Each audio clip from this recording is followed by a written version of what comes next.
Vamos a continuar con la serie de vídeos del proyecto del tema de muestreo y simulación de sistemas. Y en este ejercicio 13, que se puede considerar pues, como una tercera extensión de las formas de muestreo, vamos a explicar lo que es el muestreo práctico natural, o vamos a estudiar el muestreo práctico natural. Acordaros que partíamos de un muestreo ideal con un tren de deltas. Después, en el ejercicio 12 anterior, extendíamos el concepto a lo que era un muestreo práctico instantáneo, donde lo que hacíamos era muestrear con unas señales que al final generaban una modulación de altura de los pulsos, una modulación PAM. Y ahora vamos al muestreo práctico natural, que es, digamos, una tercera concepción más real todavía de lo que sería el muestreo en la realidad. El muestreo práctico instantáneo del ejercicio anterior también se llamaba muestreo de sample and hold, porque lo que hacíamos era tomar una muestra de la señal a muestrear, y esa era la altura del pulso cuadrado que finalmente conformaba la señal muestreada. Pues bien, en este caso, como dice el enunciado, en el muestreo práctico natural la señal se muestrea mediante la multiplicación, o también entendida para más los ingenieros de telecomunicaciones, la modulación de esa señal, pues con un tren de pulsos de soporte temporal en el intervalo menos ts medios a ts medios. Soporte temporal, recordar que era pues aquel intervalo temporal donde la señal podía ser distinta de cero. Y bueno, pues como siempre aquí podéis ver que está centrado en todo el origen de anchura total ts, t sub s, el tiempo de muestreo. Entonces, en el apartado A me preguntan que exprese la señal muestreada XRDT en el dominio del tiempo y que dibuje un esquema de bloques del proceso de muestreo indicando las formas de onda en cada punto. Y me dice que para ello que suponga que la señal de muestreo, la señal que se utiliza para muestrear, es la misma del ejercicio anterior, que acordaros que era esa ventana o ese pulso cuadrado, e indique la diferencia con el caso del muestreo práctico instantáneo. Bueno, pues vamos con ello. Entonces, lo que tenemos es que la señal x de t, como nos dicen, lo que se hace es que se modula o se multiplica directamente por una serie de pulsos, que lo vamos a llamar r de t menos nt sub s. Lo poníamos en el tema, en el ejercicio anterior, así como r, el pulso básico, ¿no? Y de ahí pues lo que obteníamos era la señal muestreada, la x sub r de t. Entonces, la expresión matemática de la x sub r de t, pues es la multiplicación de x de t por ese tren de r's, ¿no? De r en t menos nt sub s, desde n igual a menos infinito hasta n igual a más infinito.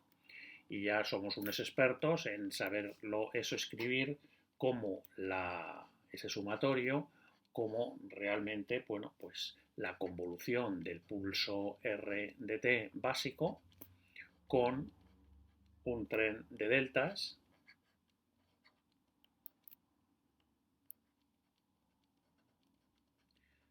como este que estoy poniendo aquí.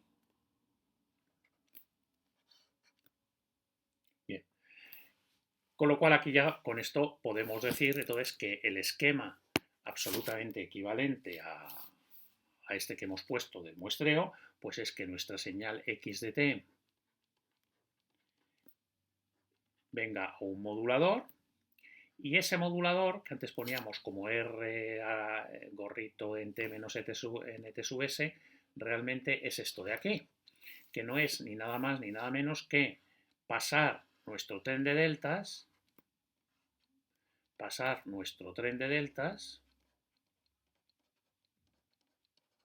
que sería este, por un sistema que tiene una h de t exactamente igual a nuestra r de t. Y de ahí obtenemos nuestro x sub r de t. Fijaros que esta expresión de aquí, que es la del muestreo práctico natural, es totalmente distinta o es completamente distinta del muestreo práctico instantáneo que veíamos en el ejercicio anterior, donde si consultáis ahí, la relación era que teníamos RDT convolucionada con la señal de entrada que se multiplicaba con el tren de deltas. Esto es lo que teníamos en el ejercicio anterior. Y veis que es completamente distinto. Aquí tenemos RDT convolucionado con un tren de deltas y todo ello multiplicado por la X, y aquí lo que tenemos es la RDT convolucionada con la multiplicación de X con el tren de deltas. ¿De acuerdo? Luego, entonces, esto es una diferencia fundamental entre el muestreo práctico natural y el muestreo práctico instantáneo. A nivel temporal, ¿qué es lo que estamos haciendo? Pues mirad, pues lo que tenemos es en el tiempo nuestra señal x de t. Por ejemplo, podemos pintar nuestra señal x de t pues en el tiempo, pues yo que sé, así por ejemplo. Y si utilizamos unas RDTs como las del ejercicio anterior, o sea, como unos pulsos cuadrados, unas pis, digamos, ¿no? Tenemos aquí una RDT periódica que, bueno, por ejemplo, sean unas señales cuadradas, por ejemplo, así, centradas en T sub S, ¿no? ¿Vale? Y de duración, pues no sé, tau si queréis, o tau medios, bueno, una cosa así un poco conceptual. Pues lo que hacemos aquí, fijaros, es lo siguiente, es multiplicamos la señal por el pulso para todo T. Entonces, es muy distinto del muestreo y retención, porque ahora lo que hacemos es multiplicar estas dos señales bueno, y sucesivamente en los restantes periodos, ¿no? Entonces, fijaros, la consecuencia de multiplicar estas dos cosas es que yo voy a tener las señales pis, digamos, la que tenía aquí entre 0 y tau y hasta el t sub s, pero lo que antes valía 1, aquí abajo, ahora ¿cuánto va a valer? Es 1 multiplicado por este trozo de aquí, Luego, entonces, aquí lo que voy a tener es 1 multiplicado por ese trozo, que será, por lo que sea, pues tendrá este aspecto de aquí. ¿Vale? En esta T sub S, pues va a ser el 1 multiplicado por esto de aquí, con lo cual aquí lo que tendré, bueno, pues es una señal que va a hacer así.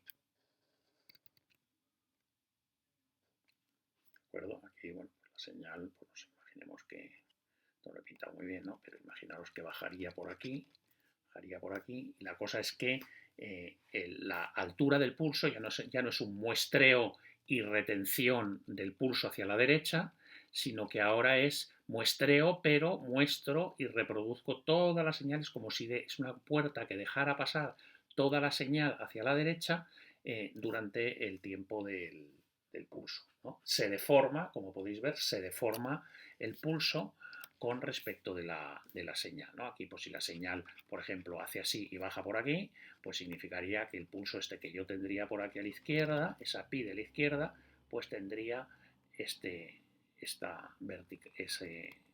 parte superior. Ya no sería un flat top, como decíamos en el ejercicio anterior, sino que ahora sería, bueno, pues no flat top. ¿Vale? Esta es la gran diferencia entre el muestreo práctico natural y el muestreo práctico instantáneo. ¿Vale? El muestreo práctico instantáneo es un flat top, ¿de acuerdo? Sería absolutamente plano, mientras que en el muestreo práctico natural lo que tengo es, como podéis ver, la parte superior va siguiendo a la señal. Muy bien. En el apartado B me dice que exprese la señal muestreada en el dominio de la frecuencia. Bueno, pues vamos con ello. En el dominio de la frecuencia, bueno, pues yo lo que hago es simplemente la transformada de Fourier xr de omega de esta expresión que tengo aquí arriba. ¿Vale? Entonces, bueno, pues x sub r de omega sería, fijaros, tengo un producto, con lo cual ese producto sería una convolución Entonces tendría 1 partido por T sub S, como siempre corresponde a esa transformación del producto en convolución, de X de omega convolucionado con. Y ahora, lo de dentro del paréntesis es el producto, perdón, la convolución que se convierte en un producto. Perdón, aquí sería 1 partido por 2 pi, no sé lo que he puesto aquí, este es S, al transformar los productos en convoluciones, lo que se hereda, como bien sabéis, es un 2pi en el denominador.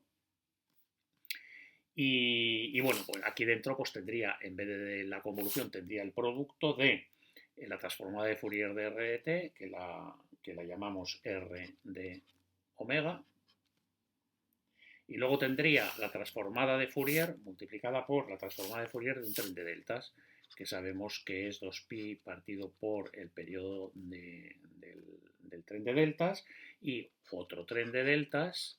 Lo que pasa es que ahora en la frecuencia y separadas el omega s, que es 2pi partido por t sub s.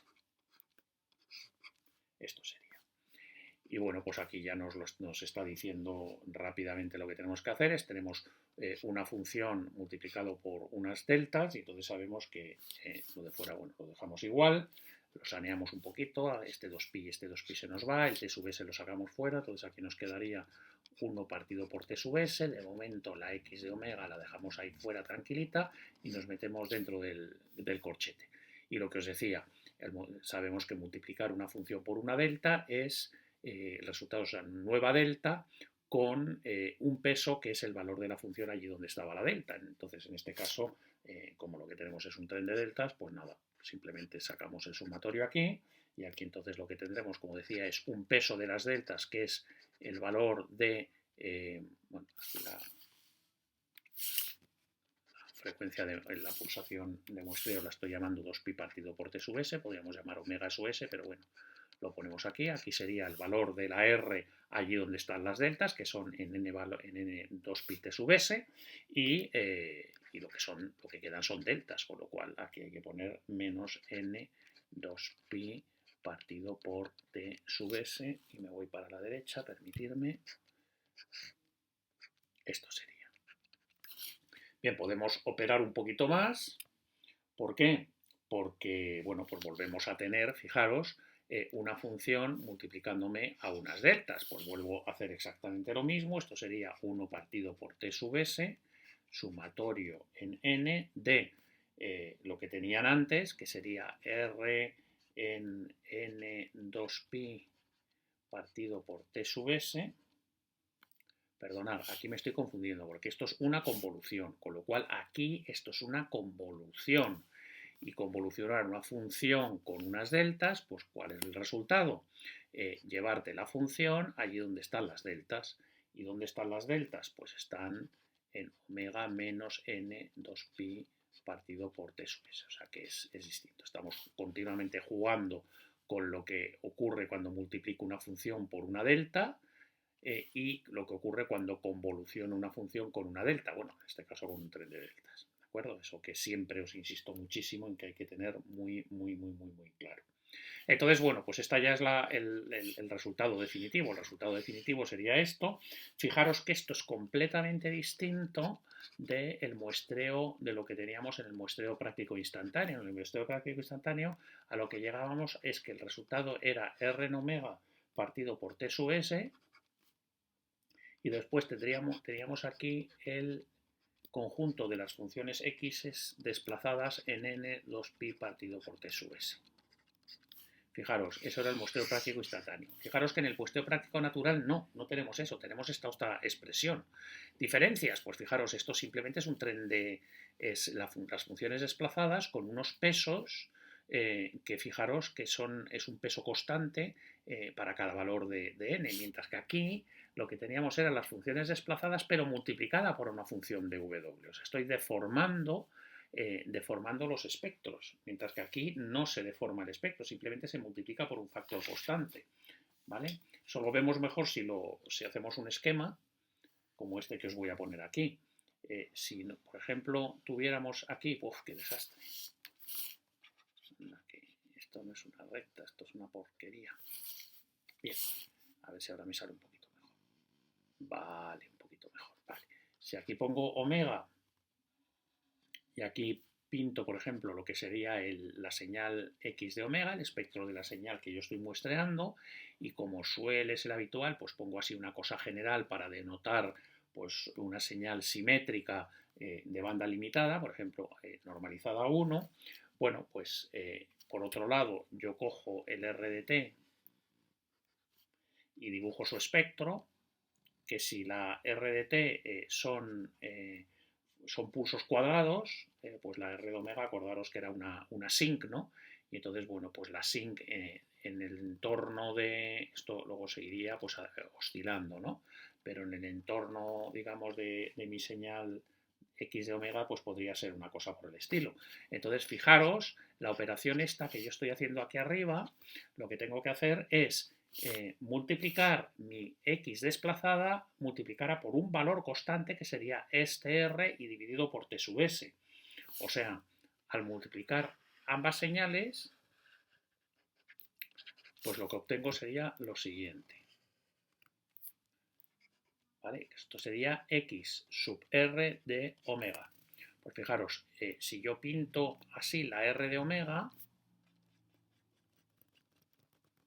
¿de acuerdo? Imaginaros que esto es R de omega, pues lo que yo tengo que poner aquí es el primer espectro, este de aquí, esta réplica. Entonces la réplica esta, pues la pondría aquí, así.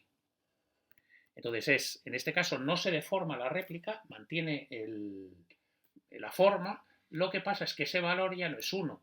En ese valor sería R en 0 partido por T sub S.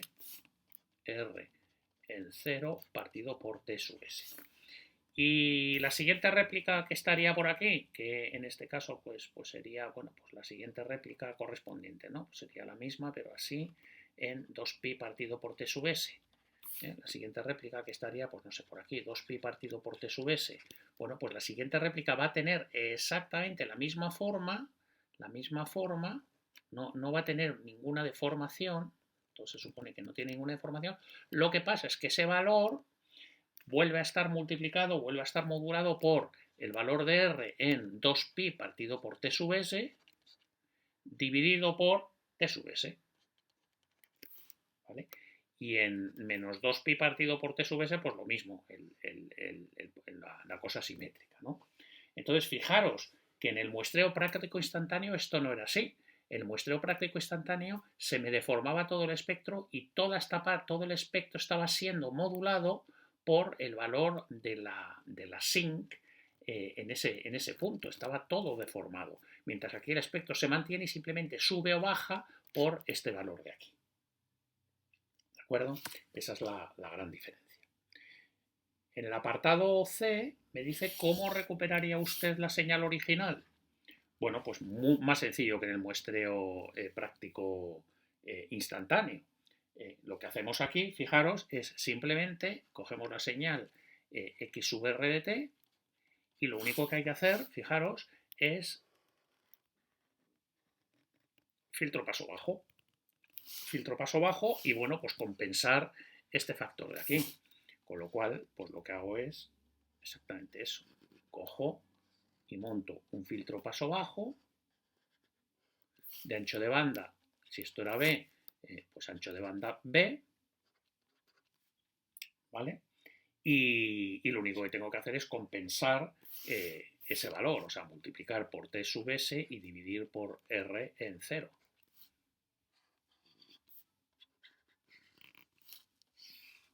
Y entonces seguro que a la salida voy a tener la X de t original. Acordaros que esto difiere notablemente de lo que era el muestreo, lo que había que hacer para recuperar en el muestreo práctico instantáneo. Porque en el muestreo práctico instantáneo tenía que, aparte de tener ese filtro, tenía que añadir un filtro que tenía una característica inversa 1 partido por R de omega. ¿De acuerdo? Aquí, en este caso, directamente es un filtro paso bajo. El otro tenía que hacer el filtrado paso bajo y luego multiplicar por 1 partido por R de omega, lo cual, bueno, pues complica el procesado para recuperar la señal. Bueno, espero que os haya quedado claro este ejemplo del muestreo práctico natural, que veáis la diferencia con el muestreo práctico instantáneo y bueno, pues es un magnífico ejercicio para practicar pues todos los temas estos de las modulaciones, las multiplicaciones, el saber interpretar los espectros. Bueno, creo que es un magnífico ejercicio que os recomiendo que lo trabajéis y lo entendáis bien en profundidad. Muchas gracias por tu atención, por vuestra atención y nos vemos en algún otro vídeo.